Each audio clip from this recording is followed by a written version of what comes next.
Bonjour à toutes et à tous, bienvenue sur la chaîne Rodka, ça fait un moment. Alors aujourd'hui ça sera une vidéo sans filtre, sans montage, sans rien, on va pas se prendre la tête. Le but c'est de présenter mon infrastructure IT. Il faut savoir que je devais faire une vidéo comme ça depuis longtemps, elle était tournée, je devais faire le montage et je l'ai pas fait.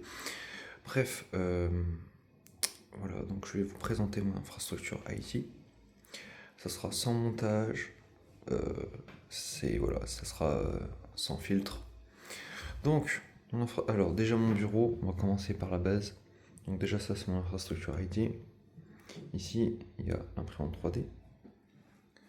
Ici il y a mes PC et il y a encore d'autres PC. Ici tu vois, voilà. Alors, on va commencer par l'infrastructure IT. Ici c'est mon serveur. Donc, il y a quoi dessus? Il y a de l'IA, il y a une machine Kali Linux, il y a, il y a plein de choses. Je sais plus ce qu'il y a. Ouais, l'IA, une machine Kali Linux. J'ai installé récemment aussi Silly Tavern.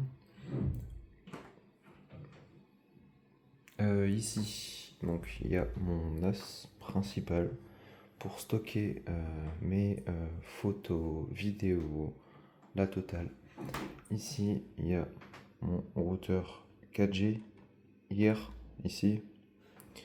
Donc, j'utilise ma carte SIM euh, pour mettre mon site web en route, mes services en route, etc. Pour l'instant, j'ai pas de box. Ici, voilà. Ici, il y a mon pfSense. Ici, il y a mon réseau principal. Donc, NAS, serveur. Ici, il y a mon NVR pour les caméras. Voilà. Donc là, il y a les caméras ici. Là, donc, il y a mon site web que j'ai pas allumé. Là, donc, faut savoir que je remettrai un de ces quatre mon site web. Donc, je ferai des tutos dessus. À la base, j'avais prévu de faire des tutos. Donc, je referai bientôt des tutos dessus.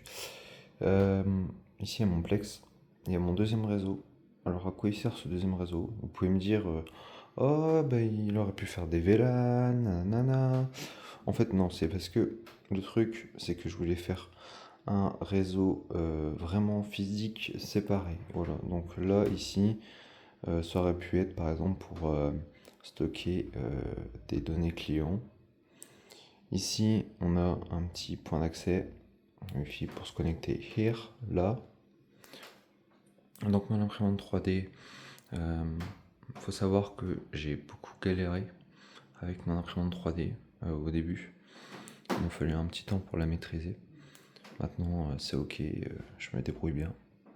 Et j'aimerais faire des antennes avec. Voilà. On va passer ici maintenant. Hop, voilà. Ici, il y a une station aux Int. Donc j'avais fait une VM Tracelab, je crois, quelque chose comme ça. Donc voilà, j'ai fait du Tracelab. Ici, c'est du Dragon OS. Donc l'OS, c'est Dragon OS pour pouvoir faire du SDR, faire pardon, faire des, par exemple, je peux faire du SS7, par exemple. Donc là, j'ai le hack RF1, il faut que je me fabrique des antennes. Euh, donc après, le PC de ma copine, ça c'est pas la peine, voilà, c'est pas. Là, ici, il y a mon PC fixe, enfin, un PC portable, pardon. Ici, donc c'est du Arch Linux, un peu particulier, donc du Arch Linux Hardened. Et il y a du Kali Linux et il y a du Parrot Ear, là. Ici, un PC portable principal. Voilà. Donc, en petit truc supplémentaire ici, donc, il y a donc un Flipper 0 avec ici des modules que j'ai fait donc de duffer pour faire des duffs avec le Flipper 0. Voilà, donc je te montre à quoi ça ressemble. Voilà. Ouais, j'espère qu'on voit bien. Et là, un deuxième module. Voilà, j'espère qu'on verra bien. Donc, n'hésite pas à le refaire. Ça coûte moins cher de le faire par soi-même, hein, je te le dis direct. Voilà, donc c'est un peu le tour de ce que j'ai à faire. Il faut savoir que pour mon Home Lab, donc là ça fait à peu près 2 ans que je l'ai fait. Pour les débutants, je vous informe que je vous invite à mettre à jour toutes les informations à chaque fois que vous faites votre Home Lab. Moi je le définis plutôt comme une infrastructure IT. Ouais, donc mettez à jour vos documents. Moi, il faut que je remette encore à jour des trucs. Il y a bien évidemment des points d'amélioration à faire sur cette infrastructure IT. Donc, comme mettre une vraie baie, parce que là, c'est pas terrible. Il faut savoir également aussi que les racks comme ça, c'était utilisé dans les années 90, je crois. Les premiers data centers utiliser ce genre de rack pour poser les ordis et les serveurs. Je crois que j'ai fait le tour. Ah oui, oui, du coup, ouais, la baie. Et puis en plus, mettre par exemple, tu vois, des petites étiquettes comme ça. Il faut que je leur fasse correctement, mais tu vois, tu peux mettre par exemple serveur web, pfSense, NAS et tout. Donc du coup, en précision, donc c'est du CGNAT, voilà. Donc pour exposer mes services, je fais mes services via Cloudflare. Voilà. Petite particularité de ce truc, parce que ça je n'ai pas parlé, ça tu peux faire des tests de pénétration de réseau Wi-Fi. Ouais, ça vous allez me prendre. Alors pourquoi ce truc? Ouais, ça c'est une bonne question. Ce que tu peux faire, tu vois, tu prends ça, tu prends une boîte de Pringles, tu mets ton adaptateur. Alors je sais plus où ce que je l'ai foutu, mais en gros, alors je sais pas si ça marche vraiment, faudrait faire des calculs. Mais en gros, tu te la joues Mister Robot, tu vois, et tu mets. Bon, du coup, bref, tu te la joues Mister Robot et tu le mets à l'intérieur. Il faut savoir aussi que j'ai encore beaucoup de choses à apprendre, beaucoup de choses à explorer. En ce moment, je fais du Try Acme. Au niveau de la radio et des antennes, par exemple, tu vois, tu peux prendre un routeur 4G comme ceci et tu peux mettre une antenne comme celle-ci dessus pour te faire un point d'accès qui tape à des 500 mètres. Donc tu peux faire des liaisons à point, à 500 mètres. Ce que tu peux faire également aussi, par exemple, c'est prendre un parapluie. Ouais, trop bizarre pour toi peut-être, je pense. Tu peux prendre un parapluie, donc il y a des calculs à faire. Tu mets ton antenne Yagi parce que ce truc, ça s'appelle une antenne Yagi. Tu fais les calculs. Et donc l'antenne Yagi, je crois de souvenir, j'ai un petit doute, prends ça avec des pincettes. Je crois que l'antenne Yagi, elle est à oh, je sais plus, 6 ou 8. Bref. Et tu peux faire des liaisons point à point avec bâtiment, avec un parapluie, et tu fais les calculs, etc. Bon, bref. Je pourrais pas tout expliquer en une seule vidéo. Il y a des sujets aussi voilà, qui m'intéressent comme la cybersécurité. Qu'est-ce que je pourrais dire? Je profite parce que là je fais une grosse vidéo. Je profite d'en parler. Ce que tu peux faire aussi, par exemple, c'est faire les satellites. Donc tu vois ici, là du coup j'ai ma station DragonOS ici, là, voilà. Et du coup, ce que tu peux faire, c'est prendre une parabole. Tu vois, tu prends une parabole et ce que tu fais, c'est que tu fabriques tes propres antennes. Donc, c'est des antennes hélicoïdales. Pour l'instant, j'en parlerai pas trop. Je garde ça un petit peu de côté. Enfin, bref. Et après, tu peux tout simplement tester. attention, je tiens à préciser, warning, gros warning, tu n'es pas censé faire ce genre de truc, mais tu peux par exemple prendre ton antenne avec ta parabole et par exemple faire des tests sur les satellites. Attention, je ne tiens pas je t'invite pas à faire ce genre de truc. Par contre, ce que tu peux faire en tant que débutant, et moi aussi d'ailleurs, je suis un débutant dans ce domaine, tu peux par exemple prendre ta parabole, tu prends ton antenne, tu la pointes vers un bon satellite météo, et puis du coup, tu as les images de la Terre. Voilà, il faut savoir que, de ce que j'ai compris, généralement, il faut une bonne longueur de câble. Voilà. Qu'est-ce que j'avais d'autre à dire? Je réfléchis. Ouais. Alors, est-ce que tu connais la technique du canard? Ah, ça c'est une bonne question, ça. La technique du canard. Bon, merde, c'est tombé. La technique du canard consiste, donc c'était à l'époque, consiste à parler au canard comme si c'était un enfant ou expliquer les problèmes, et ça permet de facilement résoudre les problèmes. Voilà, voilà. Au niveau du Home Lab, je te le remontre. Voilà.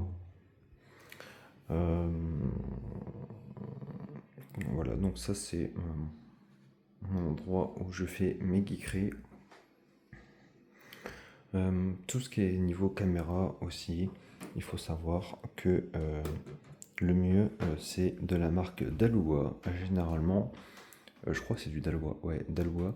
Il faut savoir généralement que c'est utilisé par les magasins, les gros magasins, tout ça. Au niveau des switches, on peut prendre par exemple des switches 10 Go. Voilà, c'est du 1 Go. Et il y a un truc que je vais t'apprendre aussi que tu ne sais pas forcément. Tu peux prendre un NAS here, un NAS ici. Tu peux prendre un second NAS et tu peux faire de la sauvegarde entre deux NAS. Au niveau de la sauvegarde, ici, tu vois ce qu'on appelle des cassettes RDX. À quoi ça sert ce truc? Tout simplement à faire de la sauvegarde. En fait, ici, tu as ton NAS. Et tu as une personne dans une entreprise qui va à chaque fois récupérer la cassette RDX. Par exemple, je sais pas si je dis une bêtise, tous les lundis, tous les vendredis. Et il suffit juste de remettre la cassette RDX dessus. Donc tu peux sauvegarder les données de ton NAS, ou au pire, tu sauvegardes les données de ton serveur. Donc de tes machines virtuelles pour faire la restauration, etc. Voilà, ça c'était 2 ans de lab. J'espère que j'aurai tout couvert. Après, niveau radio, il faut savoir que c'est un peu la merde en appart. C'est un peu compliqué. Ce que tu peux faire pour débuter en radio, tu peux acheter ce type de clé, ça marche très très bien. Voilà, rtlsdr.com. Voilà.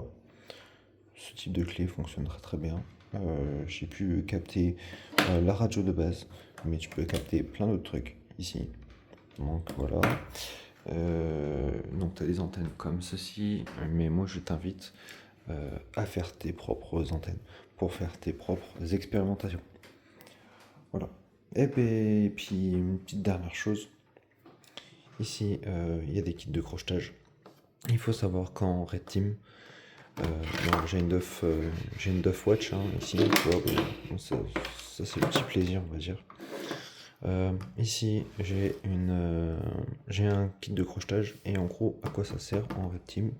Tout simplement à faire les tests d'intrusion de bâtiments. Mais aussi, tu peux faire les tests d'intrusion de... Oula, j'ai tapé dans l'imprimante 3D. Tu peux faire les tests d'intrusion de bâtiments également avec un flipper 0, un magnifique flipper 0. De plus, je démarre et je vais t'expliquer un truc. De plus, voilà, je t'invite à changer de firmware dessus. Il faut savoir que tout ce que j'ai présenté, il faut le faire dans un cadre légal. Voilà. Il faut le faire dans un cadre légal parce que ça peut t'attirer des ennuis. Pour l'imprimante 3D, pour les débutants, moi je conseille, d'ailleurs je suis toujours un débutant, hein, en impression 3D j'ai encore beaucoup de choses à apprendre. Moi je te conseille de faire une petite potence, tu vois, comme ça, et tu fais ce qu'on appelle du direct drive. En gros, tu mets ta bobine au-dessus, là, ici, et ça passe dans dans la buse. Et puis voilà, donc moi j'ai pris, c'est une Ender 5, ouais, c'est une Ender 5 Plus, donc elle fonctionne bien à peu près depuis ouais, plus de 2 ans. Donc ça marche bien. Après, il y a des choses à faire au niveau du graissage, etc. Parce que ça fait beaucoup de bruit. Euh, Après, il y a un truc aussi que pas grand monde en parle. Ce que tu peux faire au niveau de tes switches, c'est mettre des ventilateurs Noctua. Donc tu mets des ventilateurs Noctua. Et du coup, ça réduit le bruit quand t'es en appart. Voilà. Donc voilà, j'ai fait un petit tour du Home Lab. J'espère que j'ai rien loupé. Il faut que je refasse Bitwarden dessus. J'ai encore beaucoup de choses à faire, à apprendre, à faire. Euh, Également, même niveau radio, etc. Moi, je m'intéresse beaucoup à la cybersécu aussi. Il faut que je fasse c'est pas, ouais. Il faut que je fasse, comment ça s'appelle? Il faut que je fasse un espèce de lab, on va dire. J'aime pas le mot de lab parce que moi, c'est plus, vraiment, je veux plus me professionnaliser, on va dire. Mais voilà, je veux faire une espèce de lab Blue Team. Voilà, donc mettre Security Onion dessus et mettre plein d'autres choses. Voilà. Et bien c'est tout, je te souhaite une bonne journée. On se retrouve pour une prochaine vidéo. Allez, ciao ciao.